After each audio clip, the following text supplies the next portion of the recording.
এক পাক শেষ হয়ে গেল এক পাক। 1 2 3 4 5 6 7 8 9 কাছাকাছি অবস্থায় অনেকগুলি ঘোড়া। দুই পাক শেষ হয়ে গেল, দুই পাক শেষ হয়ে গেল। তৃতীয় পজিশনে সাদা ঘোড়া, লাল ঘোড়া, কালো ঘোড়া, একের পর এক ঘোড়া। লড়াই তাদের দেখছি আমরা, দুই পাক শেষ করেছে তারা। ঐতিহ্যবাহী ঘোড়দৌড় প্রতিযোগিতা, গ্রামীণ যে সৌন্দর্য, আমাদের গ্রামীণ যে সংস্কৃতি, এই সংস্কৃতির একটা বহিঃপ্রকাশ। ব্যাপক উৎসাহ উদ্দীপনার মধ্য দিয়ে হাজারো মানুষের উপস্থিতি প্রমাণ করে আমাদের গ্রামীণ যে সংস্কৃতি আমরা এখনো হারাই যায় নাই। হাজার হাজার দর্শক এই ঘোড়া দৌড়ে এসে উপস্থিত হয়েছেন। সবাই উৎসাহ উদ্দীপনার সহিত এটা সবাই উপভোগ করছেন।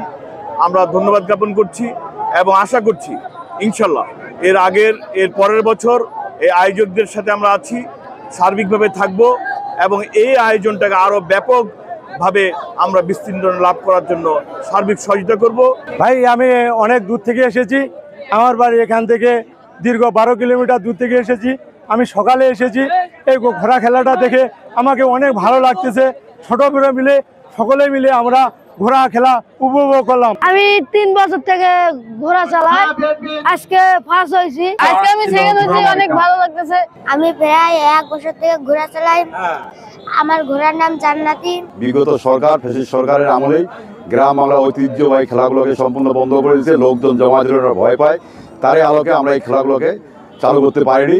এই খেলাটা দীর্ঘদিন এখানে অনুষ্ঠিত হয়নি, এই মাঠেই এর আগে অনুষ্ঠিত হয়েছে প্রায় 15-16 বছর আগে, এবং আমি আশা করব এই খেলাটা তারা যেন ধারাবাহিকতা বজায় রাখে এবং সবসময় হুগলি থানা পুলিশ তাদের সাথে থাকবে।